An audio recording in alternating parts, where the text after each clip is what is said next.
गुरुर्ब्रह्मा गुरुर्विष्णू गुरुर्देव महेश्वरा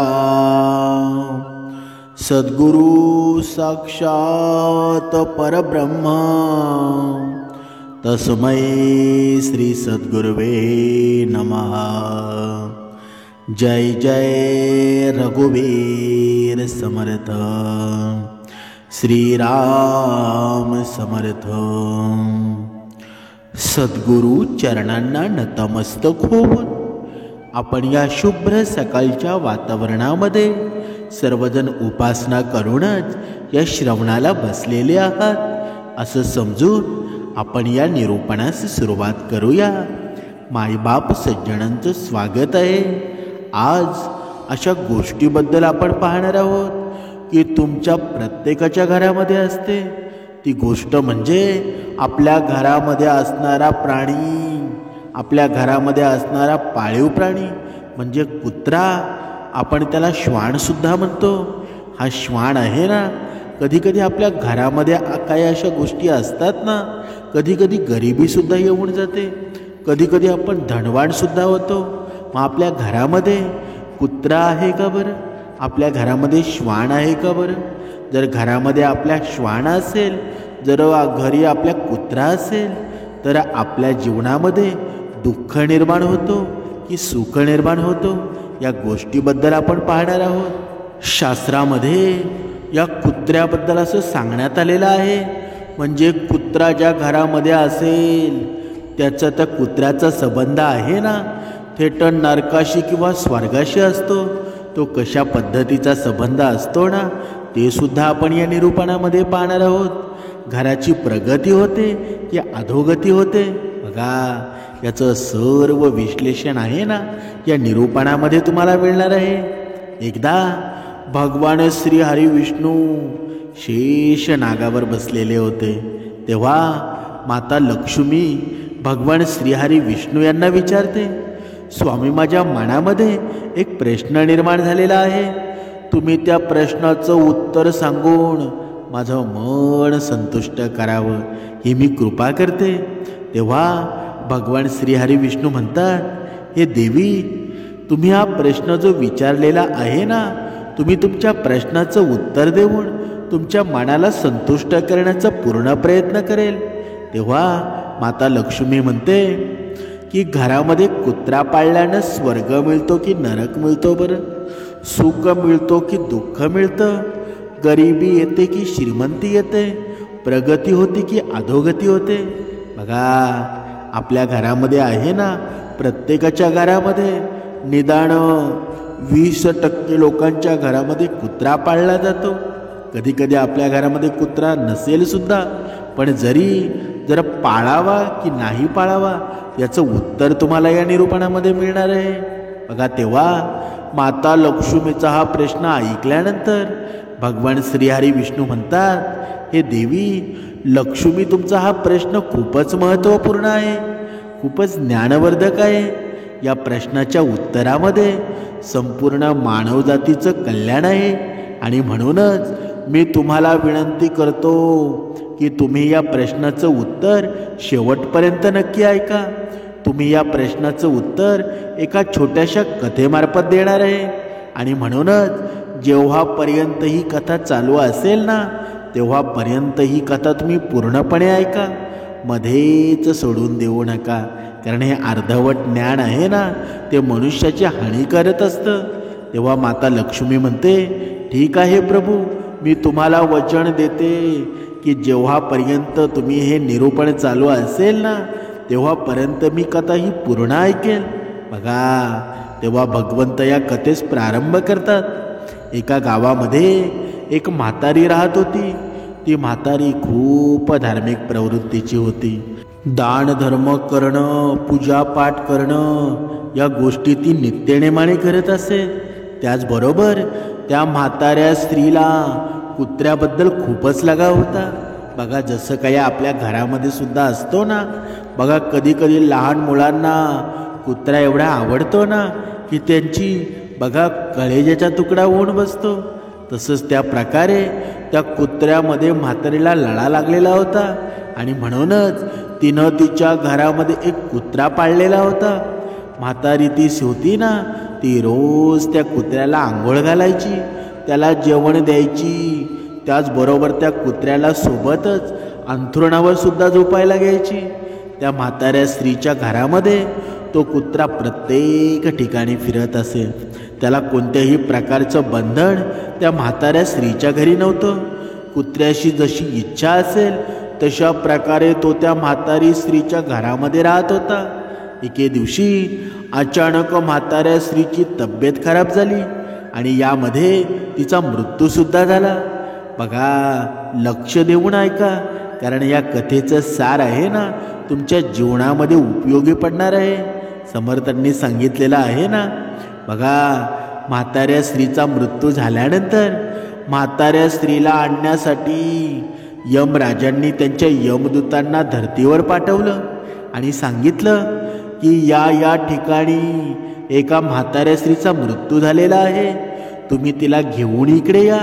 आणि यमराजांची आज्ञा मिळताच यमदूत त्या वृद्ध स्त्रीला नेण्यासाठी पृथ्वीवर येतात. त्यानंतर ती म्हातारी स्त्री त्या यमदूतांसोबत जाऊ लागते. थोडं अंतर चालल्यानंतर रस्त्यामध्ये त्यांना खूपच खोल अशी नदी लागते. तिथे बघा, पोचल्यानंतर यमदूत त्या वृद्ध स्त्रीला म्हणतात, हे म्हातारी आई, तू तुझ्या आयुष्यामध्ये कधी गायीचं दान केलं आहेस का?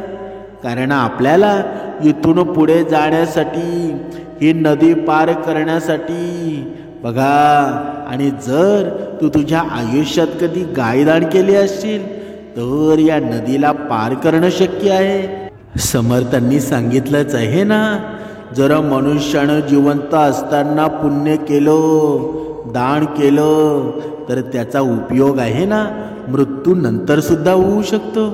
म्हणून आपण जोपर्यंत आपले हातपाय चालू आहेत तोपर्यंत पुण्याचं काम करावं, दुसऱ्याच्या जीवनामध्ये सुख निर्माण करावं.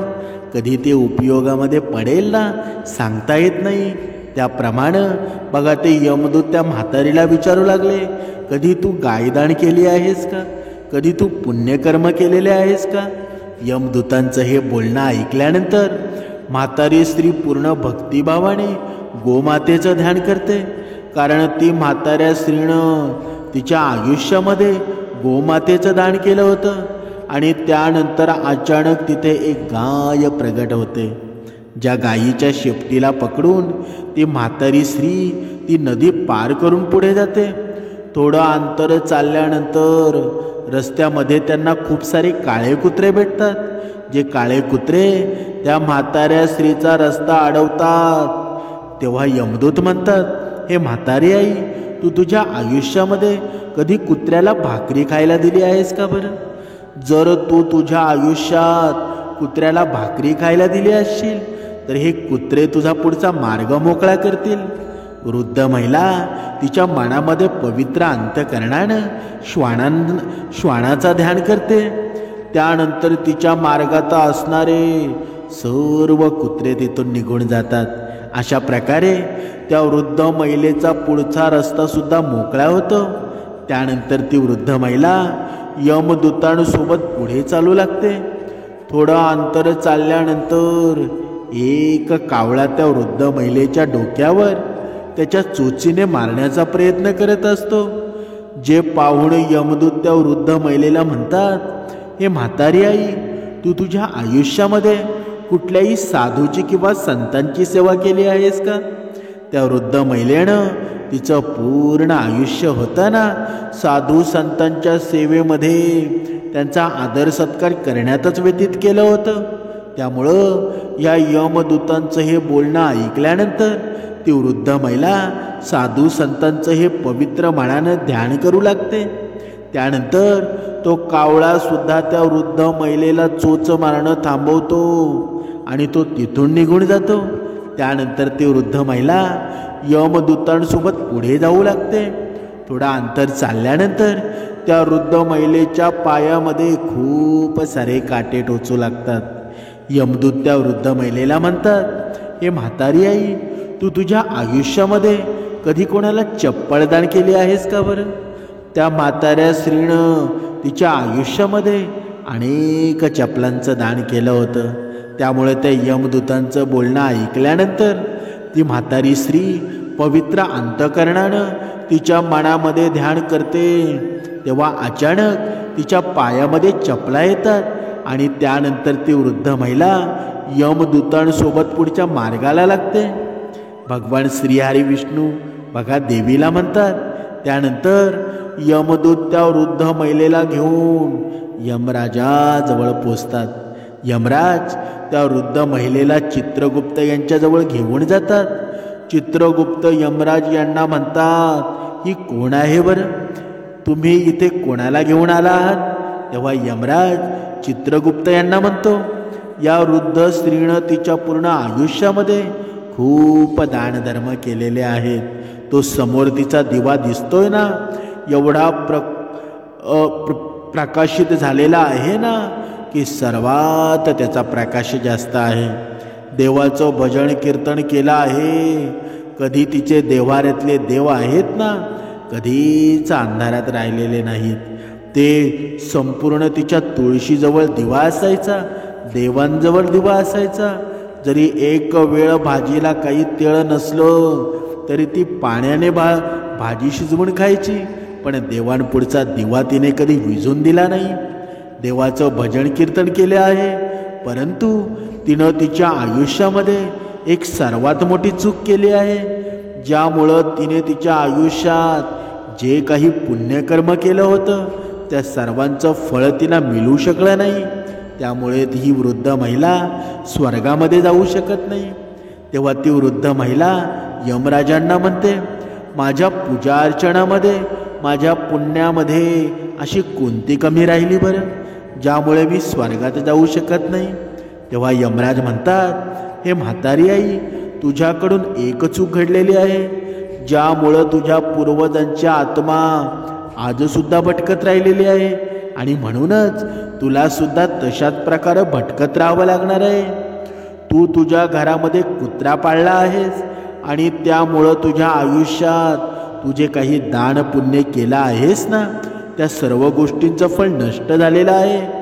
कारण की ज्या घरामध्ये कुत्रा पाळला जातो अशा घरामध्ये देवता कधीच भोजन ग्रहण करत नाही.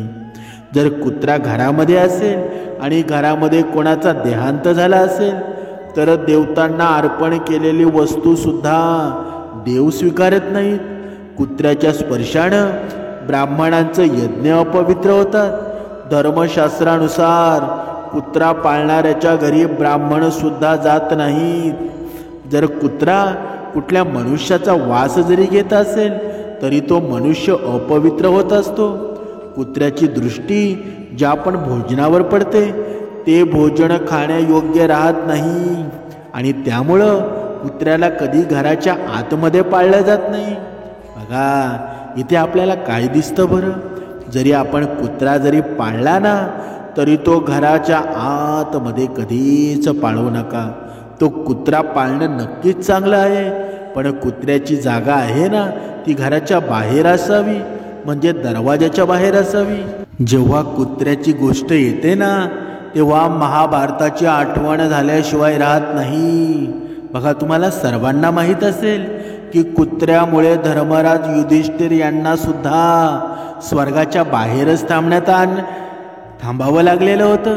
जेव्हा युधिष्ठिर यांनी भगवान इंद्र यांना विचारलं की माझ्यासोबत आलेल्या या कुत्र्याला मी माझ्यासोबत स्वर्गात का घेऊ जाऊ शकत नाही, तेव्हा देवराज इंद्र हे म्हणाले, हे धर्मराज, कुत्रा पाळणाऱ्याला स्वर्गामध्ये स्थान नाही. अशा मनुष्याचा स्वर्गामध्ये प्रवेश वर्जित आहे. कारण ज्या घरामध्ये कुत्रा पाळला जातो अशा घरामध्ये करण्यात येणारे यज्ञ असतील, पुण्यकर्म असतील, या सर्व गोष्टीचं फळ आहे ना ते क्रोधित नामक राक्षस हरण करत असतो. त्याचबरोबर त्या घरातील सदस्य जे काही दानपुण्य, हवन किंवा आणखी काही पुण्य करतात ते सर्व पुण्यकर्म घरामध्ये कुत्रा पाळल्यामुळं, कुत्र्याची दृष्टी पडल्यामुळं सर्व काही निष्फळ होत असतं. आणि म्हणूनच घरामध्ये कुत्रं पाळणं पूर्णपणे वर्जित आहे. तुम्ही घराच्या बाहेर कुत्रा ठेवू शकता, पण घरामध्ये कधीच प्रवेश देऊ नका. आता तुम्ही म्हणाल, हा कुत्र्यावर अन्यायच आहे ना?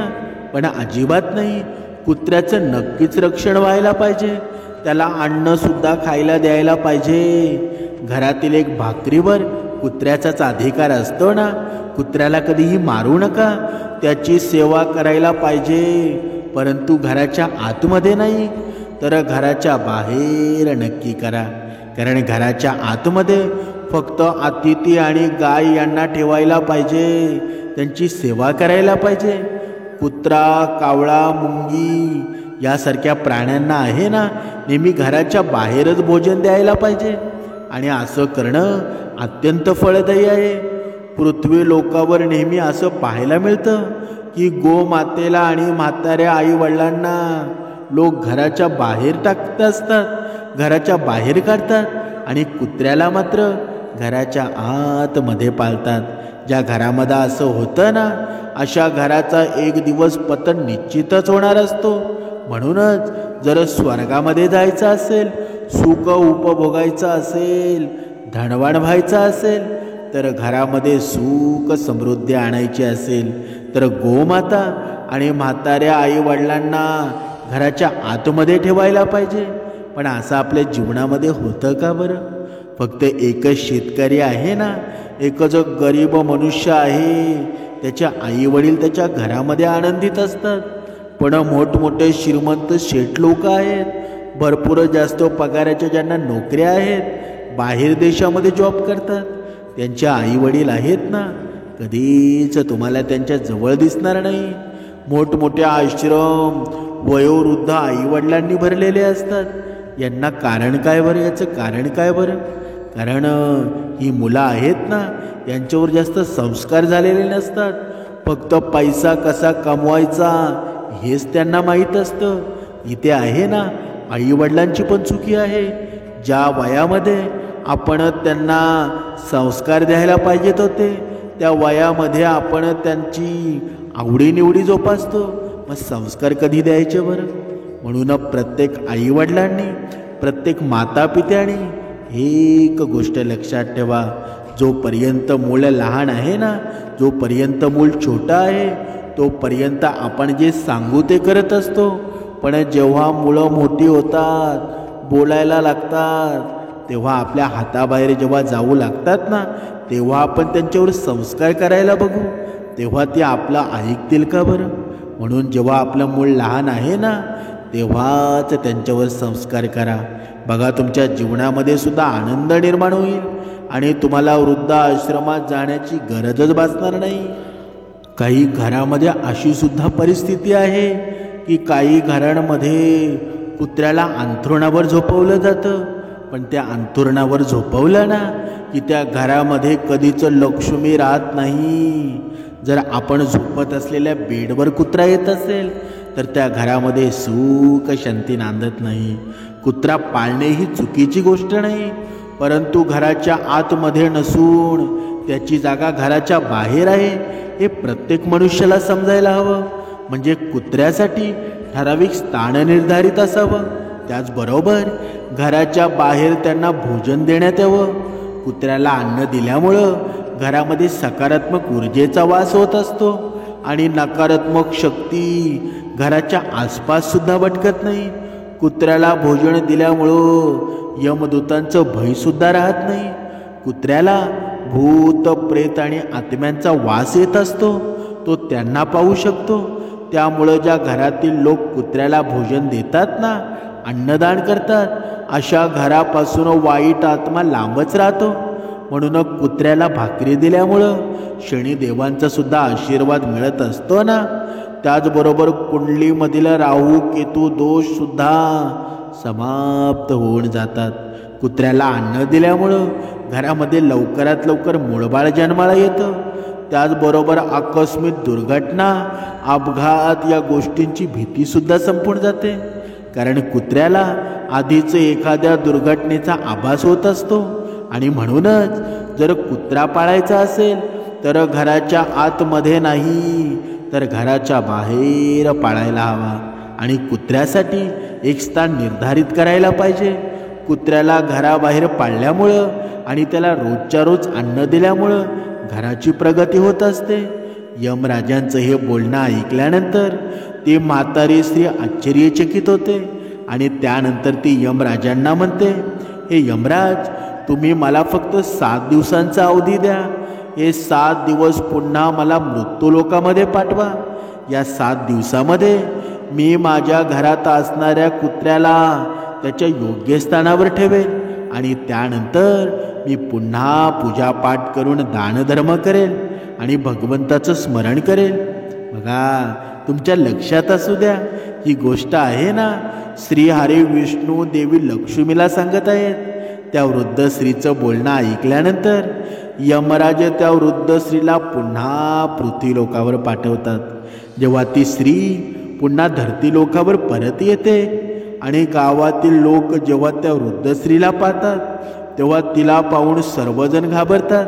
तिला पाहून सर्व लोक चारही बाजूला धावू लागतात आणि म्हणतात की ही म्हातारी एक भूत बनलेली आहे. ती वृद्ध स्त्री तिच्या मुलाकडे आणि सुनबाईजवळ जाते. तेव्हा ते सुद्धा भीतीने दरवाजे खिडक्या बंद करतात. त्यानंतर ती वृद्ध महिला तिच्या मुलाला आणि सुनबाईला सांगते की यमराजांनी मला फक्त 7 दिवसांचा मला अवधी दिला आहे, कारण माझ्या पूजेमध्ये काहीतरी कमी राहिलेली आहे. ती पूर्ण करण्यासाठी मी इथे आलेली आहे. तुम्ही मला अजिबात घाबरू नका. आत्तापर्यंत मी घरामध्ये कुत्रा पाळत होते आणि मला ही गोष्ट माहीत नव्हती की घराच्या आतमध्ये कुत्रा पाळल्यानं स्वर्गामध्ये स्थान मिळत नाही आणि आपण जे पूजापाठ करतो, दान धर्म करतो, त्या सर्व गोष्टींचं फळ निष्फळ होत असतं. म्हणूनच मी आपल्या घरातील असलेला कुत्रा बाहेर काढण्यासाठी आले आहे आणि मी कुत्रा घराबाहेर योग्य ठिकाणी ठेवणार आहे आणि तिथेच त्याला खायला अन्नसुद्धा देणार आहे. त्यानंतर ती दान धर्म देवाची पूजा अर्चना सुद्धा करणार आहे. असं केल्यामुळं मला पुण्यफळ प्राप्त होईल आणि त्यामुळं मला स्वर्गलोकाची प्राप्ती होईल. त्या वृद्ध महिलेचं हे बोलणं ऐकल्यानंतर मुलगा आणि सूनबाई तिला घरामध्ये घेतात आणि त्याचबरोबर त्यांच्या वृद्ध आईसाठी पूजेची सर्व सामग्री ते आणून देतात. घरामध्ये आल्यानंतर ती वृद्ध महिला कुत्र्याला बाहेर एका योग्य ठिकाणी ठेवते आणि तिथेच त्याला भोजन देते. त्यानंतर ती वृद्ध महिला देवाचं नामस्मरण भजन कीर्तन करू लागते, दानधर्म करू लागते, गोमातेला भोजन देते, कुत्र्याला भाकरी खायला देते. अशा प्रकारे जेव्हा गावातील लोकांना हे समजतं की 7 दिवसानंतर ही म्हातारी स्वर्गामध्ये जाणार आहे, तेव्हा त्या म्हाताऱ्या स्त्रीचं दर्शन करण्यासाठी तिथे भरपूर गर्दी होऊ लागते. 7 दिवसानंतर यमराज म्हाताऱ्या स्त्रीच्या पूजेवर प्रसन्न होऊन तिला स्वर्गामध्ये आणण्यासाठी एक दिव्य विमान पृथ्वीलोकावर पाठवतात. त्या दिव्य विमानाला पाहून सर्व आश्चर्यचकित होतात आणि यमराजांनी पाठवलेले हे दिव्य विमान बघा, गावातील लोक विचार करतात की यमराजांनी या म्हाताऱ्या स्त्रीला स्वर्गाची प्राप्ती करण्यासाठी काय काय करायला हवं हे सर्व आपण सुद्धा करू आणि एके दिवशी आपण सुद्धा अशा दिव्य विमानामध्ये स्वर्गामध्ये बसून जाऊ. बघा, या कथेचं तात्पर्य काय बरं? समर्थांनी सांगितलेलं आहे ना, म्हणजे मनुष्याच्या जीवनामध्ये जे काही चांगल्या गोष्टी असतात, वाईट गोष्टी असतात, बघा कधीकधी आपल्याला माहीतसुद्धा नसतं. आपली विचार करण्याची क्षमता आहे ना, बघा कधीकधी मनुष्य आहे ना, त्याचं मन अतिशय निर्मळ असतं. त्याच्या स्वभावामध्ये एवढा चांगुलपणा असतो ना, एवढा सगुणपणा असतो. कधी कधी त्याच्या आयुष्यामध्ये अशा काही गोष्टी घडतात ना, त्याला त्याची खबरसुद्धा नसते, तरीसुद्धा नकळतपणे त्याच्या आयुष्यामध्ये चुका घडत असतात. पण जर त्याला योग्य मार्गदर्शन असेल, गुरुचं योग्य मार्गदर्शन असेल, तर तो मनुष्य आहे ना, तो चांगल्या स्थिरावर पोचतो. कधीकधी बघा, आपला मुलगा खूप हुशार असतो, पण त्याला शिक्षक चांगला मिळत नाही, त्याला शाळा चांगली मिळत नाही. आणि एखादा मुलगा खूप ढ असून सुद्धा आपल्या मुलापेक्षा तो हुशार होतो, कारण ती शाळा चांगली असते, शिक्षक चांगले असतात. म्हणून आपण प्रत्येकानं मार्गदर्शन घ्यायला हवं, दुसऱ्याचं ऐकायची बुद्धी आपल्यामध्ये निर्माण करायला हवी. पण आपण मात्र स्वतःच खरं करण्यामध्ये गुंतलेला असतो. समर्थांनी सांगितलेलं आहे ना, हा मनुष्याचा मीपणा आहे ना, हा मनुष्याचा अहंकार आहे. जोपर्यंत जाणार नाही ना तोपर्यंत खरं काय खोटं काय याची प्रचिती आपल्याला मिळणार नाही. म्हणूनच संतांच्या संगतीमध्ये राहायला हवं. जोपर्यंत संत संगती असेल ना तोपर्यंत आपण योग्य मार्गावर जाऊ. ज्याप्रमाणे त्या म्हातारीची अवस्था झाली ना, ज्याप्रमाणे ती म्हातारी काही वाईट होती का? तिला स्वर्गाचीच प्राप्ती व्हायला हवी होती. पण जेव्हा यमदेवांच्या दारामध्ये जाते ना तेव्हा तिथे यमराज तिला नरकाची प्राप्ती करतात. कारण का बरं? कारण ती गोष्टी काही चुकत होत्या ना, त्या गोष्टी तिला माहीत नव्हत्या. म्हणून आपल्याला मार्गदर्शनाची गरज असते. म्हणून आपल्या जीवनामध्ये संत संगती करा. ही संत संगती कधीच तुम्हाला वाईट मार्ग वळवणार नाही, तुमचं भलंच करणार आहे, तुमचं कल्याणच करणार आहे. म्हणून कुत्रा पाळणं हे वाईट नाही, चांगलंच आहे. पण कुत्र्याला घरात स्थान देऊ नका. कुत्र्याला कुत्र्याच्या जागी ठेवा, माणसाला माणसाच्या जागी ठेवा. माणसाने माणसाशी चांगलं वागणं हीच खरी भक्ती आहे. आणि हा भक्ती मार्ग आहे ना तोच आपल्याला शिकवतो की माणसानं माणसासारखं वागणं त्याच्यातच देवपण आहे. आणि तेच देवपण एक दिवस तुमचं कल्याण करणार आहे. जय जय रघुवीर समर्थ.